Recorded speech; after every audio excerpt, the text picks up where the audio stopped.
Halo, nama saya Novita Sarwinsong. Saya berasal dari kelas A2 Manajemen, kelas pagi. Kali ini saya akan menjelaskan mengenai cara membuat tabel dan perhitungan LIFO, FIFO, nilai rata-rata, dan periodik. Nah, kali ini saya mau menjelaskan tentang soal UAS dari Pak Ridwan Pasolo mengenai akuntansi 2 atau soal di akuntansi 2. Cara membuat tabel dan juga perhitungan LIFO. Yang pertama, kita masuk pada pembelian, kemudian beban pokok penjualan, dan kemudian masuk pada persediaan. Masing-masing dari 3 bagian ini terdapat beberapa bagian juga yang terdapat jadi 3 bagian, yaitu yang pertama kuantitas, yang kedua biaya atau unit, yang ketiga jumlah biaya. Tabel dan perhitungan ini digunakan di 3 bagian tersebut. Kemudian masing-masing nanti diisi sesuai dengan pembelian, penjualan, dan persediaan. Lanjut, kita masuk pada cara perhitungan dan pembuatan tabel LIFO. Masih sama seperti pembuatan FIFO. Jadi sama ada pembelian, biaya pokok penjualan, dan juga ada persediaan.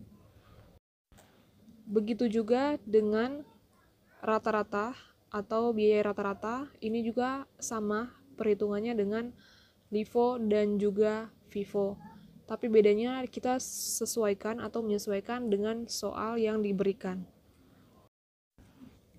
Setelah itu kita pembuatan periodik. Nah, pembuatan perhitungan periodik ini mulai dari FIFO, LIFO, dan juga hitungan rata-rata. Nah, di situ kita mulai masuk pada persediaan awal, pembelian, barang tersedia untuk dijual, kemudian persediaan akhir, dan tentunya ada beban pokok penjualan. Semua sama, dikumpulkan masing-masing sesuai dengan bulan yang tertera. Kemudian kita masuk pada jumlah penjualan atau jumlah beban pokok penjualan April sampai Juni. Nah, ini kita jumlahkan. Untuk soal yang sudah diberikan ada 3 bulan atau ada penyebutan 3 bulan mulai dari April, Mei, dan Juni. Nah, masing-masing dari 3 bulan ini kita tentukan kuantitasnya, kemudian kita tentukan biaya atau unitnya, kemudian kita juga tentukan jumlah. Nah, setelah itu kita buat sebuah tabel dan kemudian kita totalkan semua yang tersedia atau semua keterangan yang ada di situ. Kemudian kita masuk pada pembuatan ayat jurnal. Seperti biasa, ada nama-nama akun yang juga masuk dalam sebuah tabel.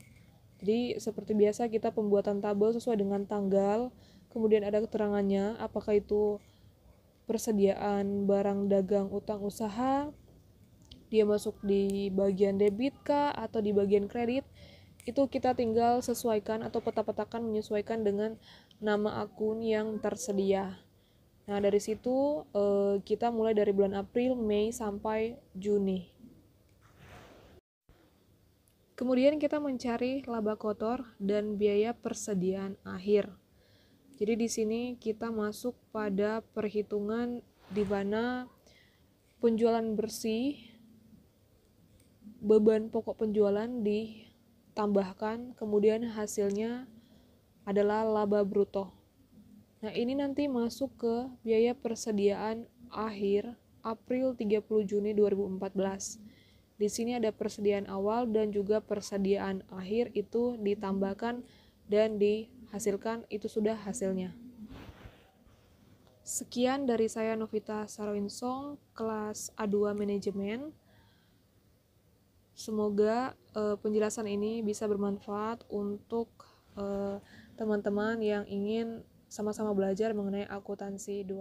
Terima kasih.